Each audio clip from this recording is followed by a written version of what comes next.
The fluorescent lights buzzed overhead, casting a harsh glare on the polished surfaces of the office. It was a typical day at the corporate office, where the air was thick with the scent of stale coffee and the faint whir of printers. I stood at my desk, heart pounding in my chest, the words I had rehearsed swirling in my mind like a storm. Today was the day I would make my resignation known, a decision that felt monumental yet terrifying. Glancing at my reflection in the glass of the framed company vision statement, I barely recognized the determined woman staring back at me. This was my moment, a chance to reclaim my power. As I walked into the HR meeting room, I felt the weight of every eye on me. My palms were slick with sweat, and I clenched them into fists to steady my nerves. I cleared my throat, the sound echoing in the silence that enveloped the room. "I have decided to resign," I announced, my voice steady despite the tremor in my hands. The HR team exchanged glances, amusement flickering in their eyes, and then they laughed. Their laughter pierced through my resolve like a knife, a mockery of my brave declaration. They had no idea of the shares I held, the power I wielded. The laughter faded into awkward silence, and I felt my cheeks flush with a mix of humiliation and anger. I had spent years in this toxic environment where my contributions were overlooked and my voice silenced. This was not just a resignation, it was my declaration of independence. I took a step closer, my chin raised defiantly. "You think this is a joke? I will not be reduced to a punchline. This ends with me taking control of my narrative." The room was still, the laughter replaced by shocked expressions. I could see the uncertainty flicker across their faces, and for the first time I felt a rush of empowerment. I was no longer just an employee, I was ready to challenge the very foundation of their arrogance.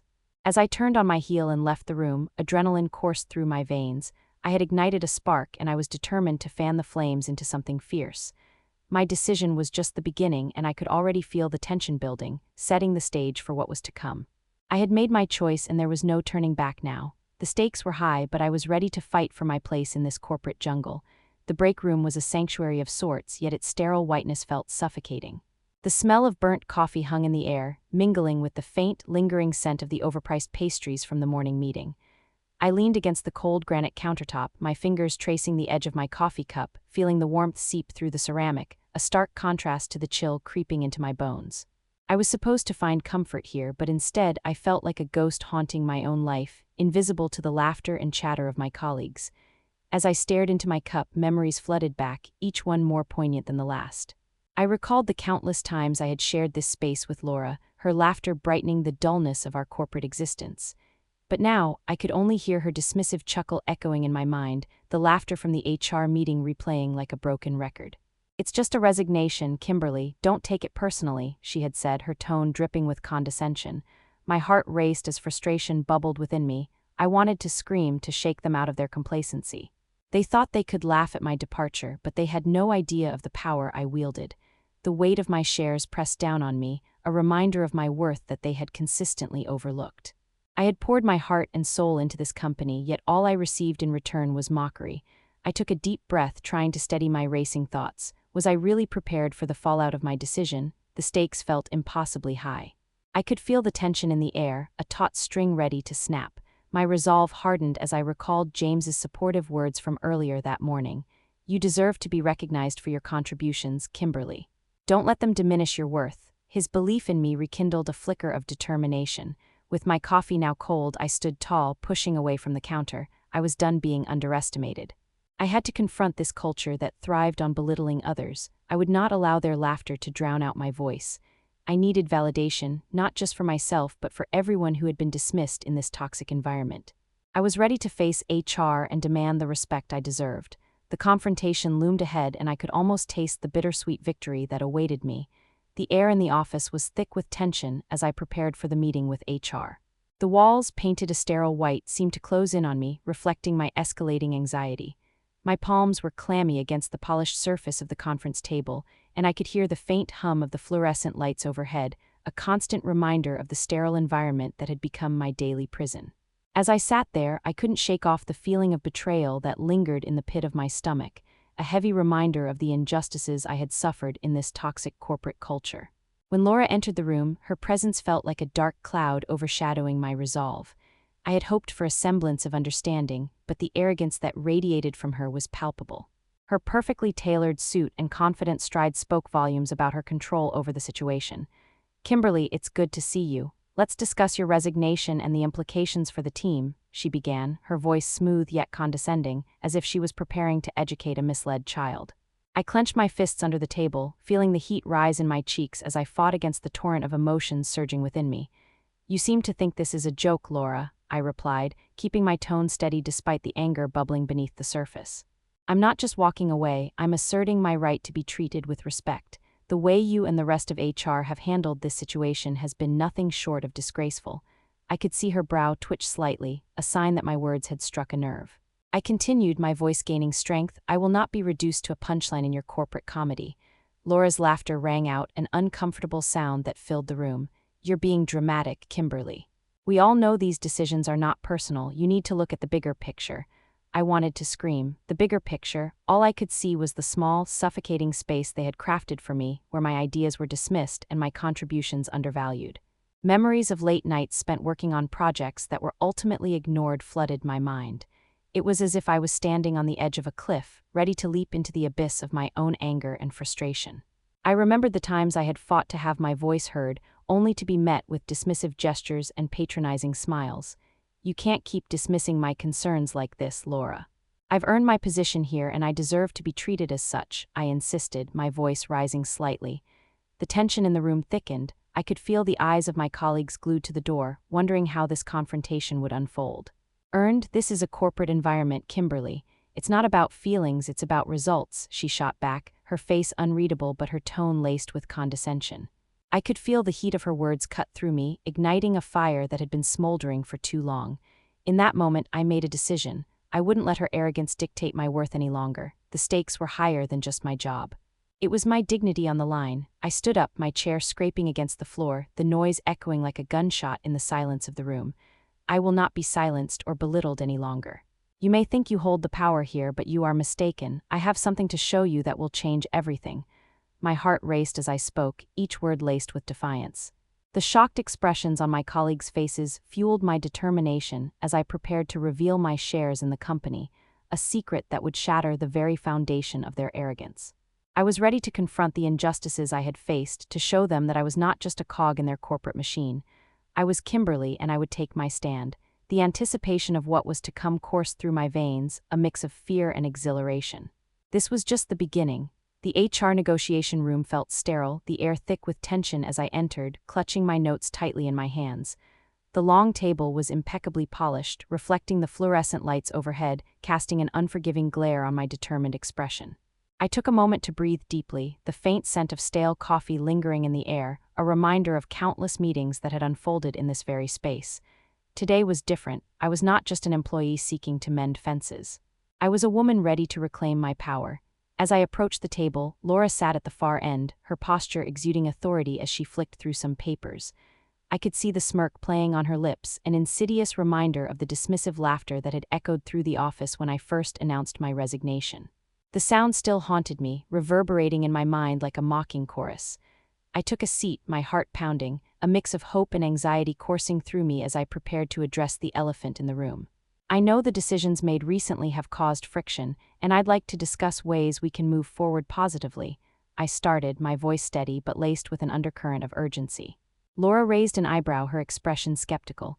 "You think we can just brush aside the fallout from your budget cuts? You've damaged relationships that took years to build, Kimberly," she replied, her tone harsh, and the jagged edge of her words sliced through my resolve. I could feel my pulse quicken, my palms growing clammy against the smooth surface of the table. I remembered moments of camaraderie we once shared, laughter echoing through the hall as we celebrated our victories. It felt like a lifetime ago. Now I was met with a wall of indifference and the stakes felt higher than ever. "I understand that, Laura, but I believe we can find common ground. We all want the company to succeed," I reasoned, injecting a note of optimism into my voice, though doubt lingered in the corners of my mind. What if this attempt at peace was futile? She leaned back in her chair, crossing her arms defiantly. "You underestimate the impact of your actions. This isn't just about numbers, it's personal, Kimberly. You've lost trust." The weight of her words settled heavily on my shoulders, and I fought to keep my composure. I could feel the tension in the air tighten, a noose around my ambitions. My fingers brushed against the edge of the table, grounding me as I considered my next move. "I know I've made mistakes, but I'm willing to rectify this. What if we set up a series of team-building workshops? I want to engage directly with the team to rebuild those relationships you mentioned." I proposed, desperately seeking a glimmer of cooperation. Laura's eyes narrowed, her skepticism palpable. Workshops, you think that will erase the damage? This isn't a simple fix, Kimberly, it's a mess you created. I felt my heart sink, disappointment washing over me like a cold tide. Her refusal to even consider my suggestion was a punch to the gut, and I fought against the creeping sense of despair.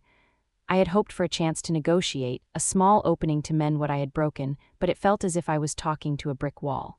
I'm not looking for an easy way out, I insisted, my voice gaining strength as I leaned forward slightly. I genuinely want to make this right. I can't change the past, but I can work towards a better future for all of us. Laura's expression softened for a fraction of a second, but it quickly hardened again. Intentions don't matter if they aren't backed by actions. You've got a long way to go, Kimberly, she replied coolly, dismissing me with a wave of her hand as if my words were nothing more than dust. Frustration bubbled within me, and I resisted the urge to slam my fist on the table. Instead, I sat back, my heart heavy with the realization that my attempts at reconciliation were slipping through my fingers like sand. The meeting ended without resolution, but the feeling of impending doom lingered, a storm cloud hovering above my head as I exited the room. The battle for my place in this company was far from over, but I couldn't shake the feeling that I was still trapped in the web of my own making. The coffee shop buzzed with the sound of steaming milk and hushed conversations, a stark contrast to the turmoil brewing inside me. As I sat in the corner, the familiar scent of roasted beans enveloped me, offering a comforting distraction from the chaos of my thoughts. I stirred my latte absent-mindedly, watching the whirl of cream swirl into the dark brew, feeling a sense of unease knotting my stomach. I had reached out to Laura, hoping for a moment of clarity, but the weight of our past interactions loomed large over this meeting. I just wanted to talk, I began, my voice barely above a whisper as I looked up to meet her gaze. Laura sat across from me, her expression a mix of skepticism and curiosity. The sunlight streamed through the window, casting warm hues on her face, yet I could see the tension in her brow. It was as if the brightness of the day only highlighted the shadows of our fractured relationship. Talk. About what? She replied, her tone sharper than I anticipated. I felt my heart race, a familiar flutter of anxiety exacerbated by the stakes of this conversation. I could sense her defensiveness, a natural reaction given how I had blindsided her with my decisions. The air between us thickened, and I fought to suppress the urge to retreat into silence. I know I've made mistakes and I regret how I handled everything, but I want to find a way to move forward to fix what's broken, I said, my voice trembling slightly as I gestured toward her, hoping to bridge the gap between us. The truth was, I needed her support now more than ever. I remembered the countless times we'd celebrated victories together, the laughter echoing in our shared moments, and I longed to reclaim that connection. Laura narrowed her eyes, her skepticism palpable. You think it's that simple? She shot back, her arms crossed defensively. You've created a rift, Kimberly. Trust doesn't just come back because you want it to. Her words stung like a slap. I took a deep breath, fighting the urge to recoil. Memories of our camaraderie flooded my mind, the late-night brainstorming sessions, the shared coffee breaks filled with laughter. But now, those memories felt like remnants of a bygone era, overshadowed by the reality I had created. I could feel my palms sweating, the warmth of the mug unable to provide comfort against the chill of her words. I know it's not simple, but I'm willing to work for it. I'm ready to listen and make amends. I want us to be a team again, I pleaded, desperation creeping into my tone. I could see a flicker of uncertainty in her eyes, a brief crack in the armor she had built around herself. It was a small victory, but I clung to it like a lifeline. As she shifted in her seat, I caught a glimpse of her vulnerability. What if it's not enough, Kimberly? What if your attempts to fix things only make it worse? She countered, her voice softening but still laced with doubt. I took a moment, reflecting on my own uncertainties. I had to acknowledge that my past actions had consequences, and the fear of repeating those mistakes loomed large. I'm scared too, I admitted, the honesty of my words hanging in the air. But if we don't try, we'll never know if it's possible. I need you in my corner, Laura. I can't do this alone. The tension in the air shifted slightly, and I sensed her walls beginning to crack. She leaned back, contemplating my words, the moment stretching on like an eternity. My heart pounded in my chest, each beat a reminder of the fragile state of our relationship. In that moment, I realized that my journey was not just about redemption, but about rebuilding the bridges I had burned. The stakes were high, but I was determined to face the challenge, no matter how daunting it felt. As we sat in that bustling coffee shop, surrounded by the hum of life, I felt a flicker of hope igniting within me. Perhaps, just perhaps, we could find a way to navigate through the darkness together. The path ahead was uncertain, but I was ready to embrace the struggle, fueled by the determination to reclaim not just my place in the company, but my connections with those I had once called friends. The boardroom felt suffocating, the air thick with tension as I prepared to disclose my hidden shares. The fluorescent lights buzzed overhead, casting a sterile glow that seemed to amplify the nervous energy radiating from my colleagues. They shifted in their seats, a chorus of whispers swirling around me, their skepticism palpable. I could feel my heart pounding in my chest, each beat a reminder of the precarious position I was in. As I stood before the polished table, I glanced at Laura, her expression a mask of disbelief. For a moment I hesitated, the weight of my decision pressing down on me like a lead blanket, but I couldn't back out now. This was my chance to reclaim my power. My fingers trembled slightly as I reached into my pocket and retrieved the documents, the crisp paper a tangible symbol of my ownership. "Before we continue, I think it's time for a little surprise," I said, my voice steady despite the whirlwind of emotions within. The room fell silent, all eyes locked onto me, anticipation hanging in the air like a thick fog. I unfolded the documents and placed them on the table, the sound echoing like a gunshot in the tense atmosphere. Laura's eyes widened, her lips parting in shock. "What is this?" she stammered, disbelief etched across her face. I felt a surge of triumph, the corners of my mouth twitching upwards. "These are my shares. I've held a stake in this company all along. You underestimated me, and now it's time to change the game." Gasps filled the room, the incredulity of my revelation washing over my colleagues like a tidal wave. I could see the gears turning in their minds, the realization that I was no longer just an employee but a player in this corporate chess match. The atmosphere shifted, tension giving way to a flicker of respect, and I reveled in the moment, knowing that I had turned the tables. "This ends with me taking control of my narrative, not being the punchline of your jokes," I declared, my voice firm and unwavering. The shock in their eyes was a powerful reminder of my strength, and I relished the taste of victory. I had taken the first step toward revenge, and the thrill of it ignited a fire within me. The planning of my next moves would begin now, as I embraced the power I had kept hidden for too long. The sun dipped low over the horizon, casting a golden hue through the sheer curtains of my home office. I sat at my desk, the light flickering off the polished wood, illuminating my notes scattered across the surface. A heady mix of determination and excitement coursed through me as I contemplated the next steps in my plan, a plan that was no longer just about survival. It was about reclaiming my power and turning the tables on those who had underestimated me. The faint hum of the city outside seemed to pulse with my own heartbeat, quickening with every passing moment. I leaned back in my chair, the leather cool against my skin, and allowed myself to visualize the outcome I wanted. My fingers danced over the keyboard, typing out ideas and strategies, each keystroke a promise to myself that I would not back down. I could already hear the laughter of the HR team echoing in my mind, their dismissive chuckles ringing like a warped melody, a stark reminder of their arrogance. That laughter would soon turn to disbelief, no, to shock when they realized the power I held. I would make them understand that I was not to be trifled with. The memory of the confrontation with Laura flickered through my mind, her disdain palpable, and I felt a surge of anger. She had thought she could control the narrative, but I would rewrite it in my favor. I scribbled down a list of potential allies, people who had felt the brunt of her arrogance, those who had been stifled by the toxic culture she perpetuated.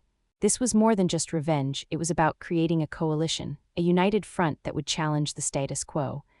As I gathered my thoughts, the aroma of coffee wafted in from the kitchen, a comforting reminder that I was not alone in this fight.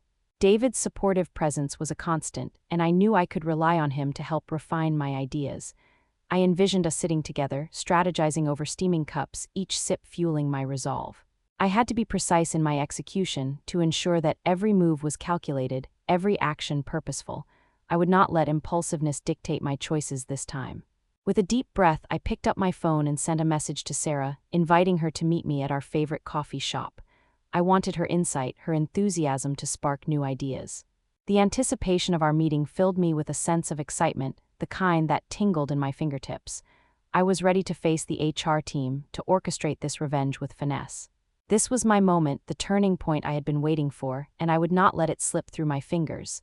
The future was mine to shape, and I could feel the tide beginning to turn. The air in the HR office felt electric, buzzing with anticipation as I stood at the head of the long table, my pulse quickening with each passing moment. The stark white walls loomed around me, reflecting the fluorescent lights overhead, illuminating the tense expressions of the HR team.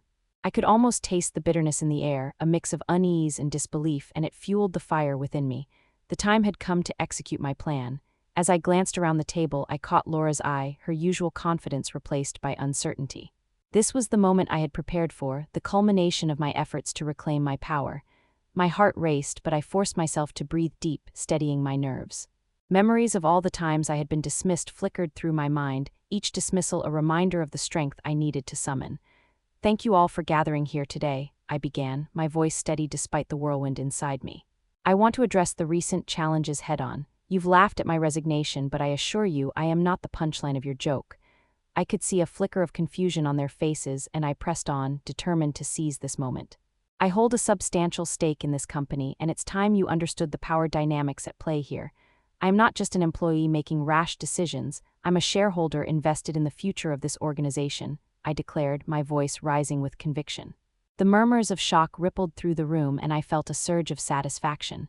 Laura attempted to regain control, her arrogance surfacing. "Kimberly, this is inappropriate. You need to realize that we've always prioritized the company's best interests," she retorted, but I could see the doubt creeping into her tone. "Best interests?" I echoed, letting a bitter laugh escape my lips. "You mean your interests, Laura. I'm done being sidelined and underestimated. You have no idea what I'm capable of when pushed to the brink." My words hung in the air, heavy with challenge.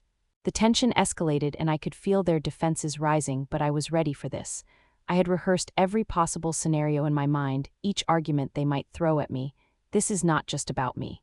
It's about the future of this company and the people who depend on it. I will not allow arrogance to dictate our fate any longer."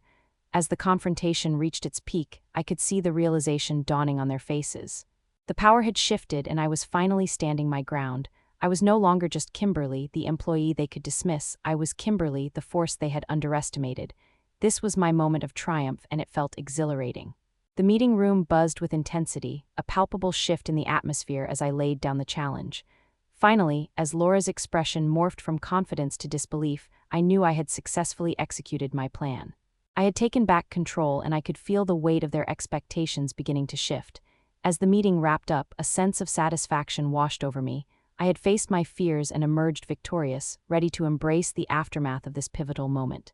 The days following the confrontation in the boardroom felt surreal, as if I were walking through a haze of uncertainty and relief. I returned home each evening to the soft glow of my living room lamp, the familiar scent of lavender from the candles I lit blending with the lingering aroma of coffee. It was a stark contrast to the chaos that had unfolded at work, where tensions had settled into a tentative calm after my public admission of fault. I could still hear the echoes of my colleagues' voices, a mixture of skepticism and cautious optimism, as they began to share their thoughts during our open forum.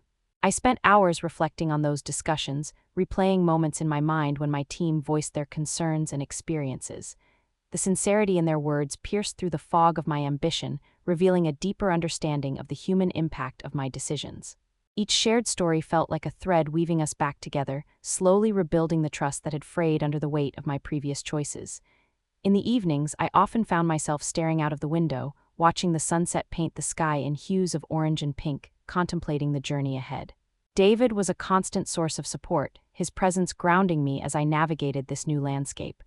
We would sit at the dinner table, discussing my plans to implement regular feedback sessions and team-building activities. His encouragement reminded me of the importance of collaboration, and I felt a renewed sense of purpose. Yet, amidst the comfort, I couldn't shake the lingering doubts that whispered in the back of my mind. Had I done enough to repair the damage? Would my colleagues truly forgive me, or would the shadows of my past decisions continue to loom over our team? As I prepared for the upcoming quarterly review, a mix of excitement and anxiety churned in my stomach. I had proposed a new initiative aimed at not only addressing the financial penalties, but also revitalizing our client relationships. I wanted to present a comprehensive plan that showcased our commitment to growth and teamwork, but a part of me feared that the scars of betrayal would resurface. Each time I rehearsed my speech, I could feel my heart racing, the weight of my past mistakes pressing heavily on my chest. On the day of the review, I stood before my colleagues, the bright lights illuminating the faces I had once taken for granted. I could see the skepticism still etched in their expressions, but there was also a flicker of hope. As I laid out the vision for our recovery, I spoke with conviction, my voice steady despite the tremors of doubt that lingered beneath the surface. I detailed our new strategies, emphasizing the importance of collaboration and transparency, and as I spoke, I felt a shift in the atmosphere. The meeting concluded with a sense of relief washing over me, as my colleagues began to share their thoughts, offering constructive feedback and suggestions. It felt like a turning point, a moment of collective healing that I had longed for since the fallout. I realized then that while the road to redemption was far from over, I was no longer walking it alone. As I left the boardroom, I felt lighter, the burden of my past choices beginning to lift. I still had much to prove, but I was ready to embrace the challenges ahead. With each step I took, I felt a renewed sense of purpose, understanding that true leadership meant not only guiding others but also continually learning and growing alongside them. The journey ahead would be fraught with obstacles, but I was determined to face them head-on, ready to reclaim my place within the team and the company. In the weeks that followed, I found solace in the small victories, the laughter shared over coffee breaks, the collaborative brainstorming sessions that sparked new ideas, and the gradual rebuilding of trust among my colleagues. The journey to redemption was not a straight path, but each step forward felt like a triumph, a testament to the resilience of our team. I had learned that true power lay not in authority but in the connections we forged with one another, and I was ready to embrace the future, one day at a time. As I settled into the warmth of my home, the familiar scent of vanilla candles filled the air, wrapping around me like a comforting embrace. The soft glow from the lamps created a serene atmosphere, a stark contrast to the chaos that had marked my journey. I could still feel the adrenaline coursing through my veins, a reminder of the battles I had fought and the triumphs I had achieved. My heart swelled with a sense of accomplishment as I reflected on the transformation I had undergone, a shift from a place of doubt to one of empowerment. The echoes of laughter from my family in the next room brought a smile to my face. I had fought hard to mend the rifts in my relationships, and now, those connections felt stronger than ever. I remembered the moments of vulnerability I had shared with my colleagues, the conversations that had sparked hope and healing. Each interaction had been a step toward rebuilding trust, and I was grateful for the support that surrounded me. In the quiet of the evening, I took a moment to document my journey, pouring my thoughts onto the page with renewed clarity. I realized that this experience was not just mine to keep. It was a story that could inspire others navigating similar paths. I envisioned sharing my lessons learned through a platform that could reach far and wide, a way to connect with those who might feel lost or underestimated.